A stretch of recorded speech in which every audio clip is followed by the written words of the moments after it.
नाटक लावले ती चडी घाला त्याला कुठे तिकडे ह्याच्यातच आहे आतमध्ये ठेवलंय पोरीने.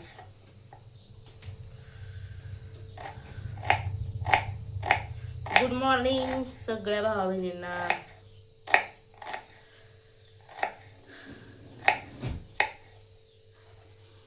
कांदा चिरते हवा. सकाळ सकाळ ननंद चालली बाजाराव भावा बहिणीनं. ननंदाला म्हणलं काहीतरी खाऊन जावा नाहीतर परत असं होईल म्हणलं. ऊन आणि ऊन कसलं आहे परत त्यात पोटात अन्न नसल्यावर भावा बहिणीनं किती बेकार होत. असं असं असं असं असं होतं का म्हणून त्यांना म्हणलं पोहे करून खायला घालावं मग लावा. ए सर ए कर तिकडं लय मारीन मी तुला. समर्थ ओढतोय बाबा.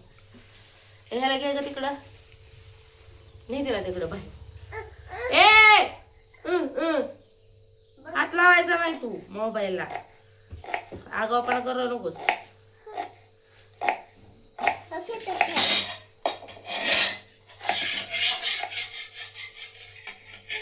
नंदा आणि नंदावा निघाले ते भाऊ बहिण बाजारावर तर त्यांना म्हणलं सकाळ सकाळ पोहे करून ती नकोच म्हणत होती.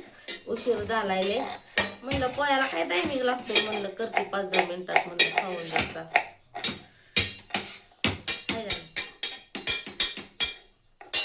लागला समर्थ वाजवायला कडे. समर्थ आणि मायरा मला दिवसभर इतका वैताग देतात ना भावा बहिणीनं 5 मिनिटं झोपू सुद्धा देत नाही ते काम झाल्यावर. सारखा वैताग वाटताय त्यांना. तोंड वाजवून वाजवून वाजवून माझं हे दालपाड दुखतंय. त्यात पोरगी म्हणते माझा कान दुखतोय कान दुखतोय कान दुखतोय. कशाचं काय नुसता वैताग आणून सोडते ते. ता कसा वाजवतोय बघा.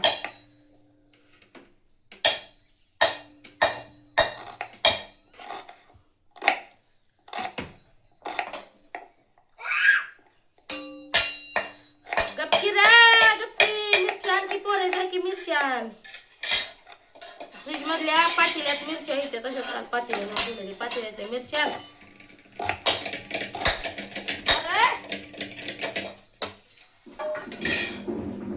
पळ तिकडे पळ. येऊ नको इथं आगावपणा करायला अजिबात. लय समर्थ आगाव आहे. समर्थ सारखा आगाव कोणी मायरा जिंदगीनं केलं नाही तिनं. आणि समर्थ म्हणजे समर्थच आहे. कडकड्याला कडकड मुलकाचा कडकड आहे.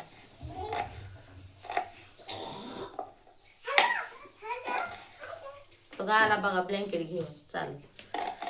3 त्याचं ब्लँकेट. शांत बस खाली बस.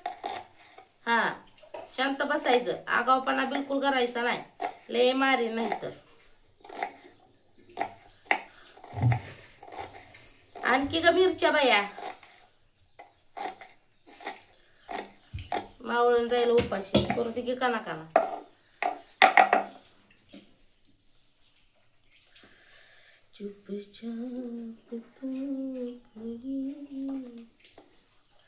बाजारातल्या भावा बहिणीनं काल मिरच्या घेतल्या ते त्यांच्याकडनं. म्हणलं बाजारे काय जात आहे घरात बी माळवं ठेवत जावं म्हणलं. मिरच्या नव्हत्या म्हणून ठेवत घेतले ते. दरे रे ठेवून होतं ते.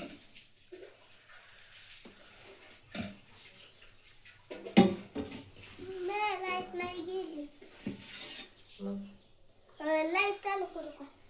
नको नको नको म्हणल्यावर नको. ऐकत जा जरा.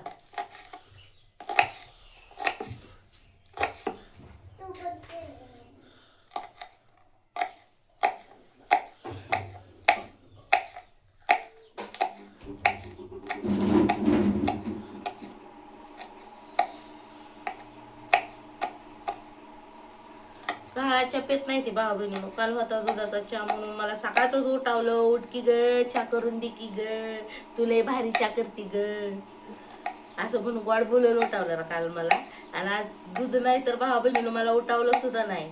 आणि मी स्वतःहून विचारलं त्यांना म्हणलं काय पोहे फिहे करू काय तर नको नको म्हणते ते.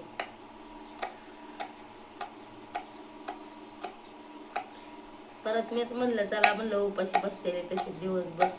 कावा होतंय त्यांचं विक्री होती कधी कधी उडतंय विकायला गेल्या, म्हणून म्हणलं आपलं पोहे फे खाल्ल्यावर दिवसभर कसं भाऊ बहिणीनं पोटात अन्न असल्यानंतर तंदुरुस्त राहतो माणूस, राहतं का नाही. हे पोहे येऊस तर त्यांना स्वयंपाक पिपाक करून ठेवायचा, नंतर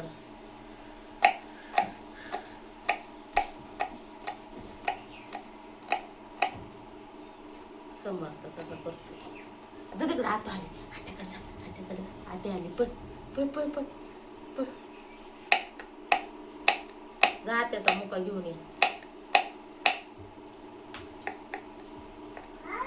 काल दिवसभर भाऊ बहिणीनं काही व्हिडिओ नव्हता माझा, कारण की काल योगीला ताई गेल्या होत्या माळवं म्हणजे बाजारावर गेल्या होत्या, त्यामुळं व्हिडिओ काय नव्हता. त्यांच्या आयडीवर संध्याकाळी भाऊ बहिणीने जेवणाचा व्हिडिओ आलता, त्याच्यावर परत काय व्हिडिओ नाही. मी म्हणलं आज सकाळ सकाळ चालल्यात तर म्हणलं कधी येतात आणि कधी नाही, म्हणून व्हिडिओ बनवते मी. तर त्यांच्यासाठी मस्त असं मी पोहे बनवते, त्यांच्यासाठीच नव्हे तर सगळ्यांसाठीच बनवते भाऊ बहिणीनं. आम्ही बी खाऊ, ती बी खातील आणि जातील.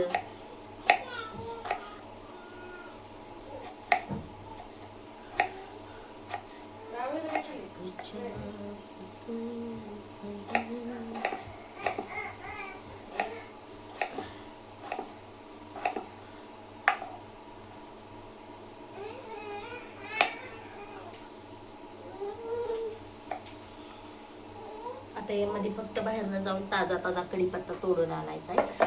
तर चला तुम्ही कढीपत्ता घेऊन येऊ आपण. चला बाहेर बाळा,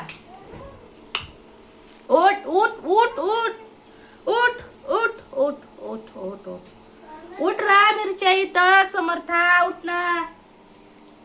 बघा बसला इथं कसा आगावपणा करत, इसकटत उसकट. कढीपत्ता घेऊन चल. त्याला कढीपत्ता ताजा तवान हुडकून आण आपण. हुडकायला नाही बघा, इथं यांच्या दारातच आहे. कसं झाड आहे बघा, ऊन तर मुलकाचं लागतंय. ताजा ताजा कढीपत्ता. काय झालं? अरे देवा, समर्थाला लागलं बाबा. कसा बसला या.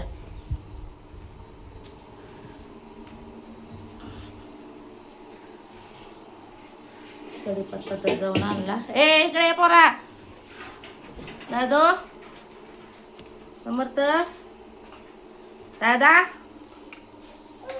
इकडे ये बाळा. ये चल, आलाच का?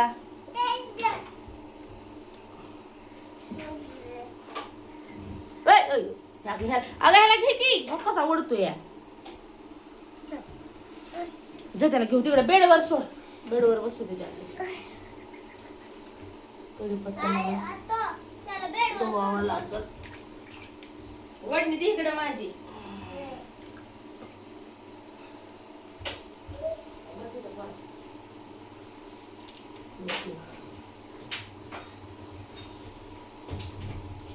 एवढा समर्थ आगावपणा करतो, काय का सांगायचं त्याचं, सांगल तेवढंच कमी. परत भ्याबी वाटतंय स्वतःला काहीतरी दुखापत करून घेईल. ती करतोय त्याला काही ना समज आहे भावा बहिणी, करतोय येड्यावानी. त्याच्या पायाला आपल्याला किती भीती आहे, काय तर लागल पिगल. आणि त्याच्या करामध्ये असले आहे की ते काय तर दुखापत व्हायला असलेच करामध्ये.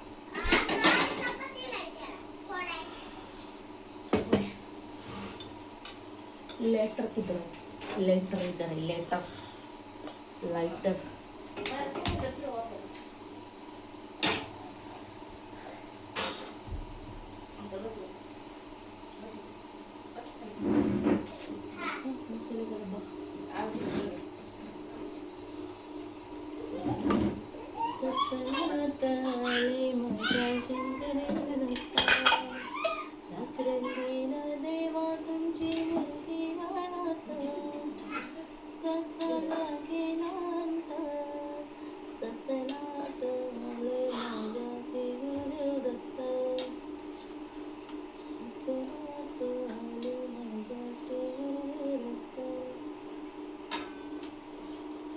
छोटीशी पळी आहे भावा बहिणींना, एवढी छोटीशी पळी. माझ्या घरची तरी मोठी आहे, एवढी छोटी पळी आहे.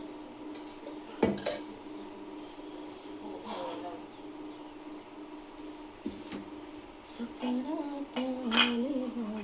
गुरुदेव दत्त.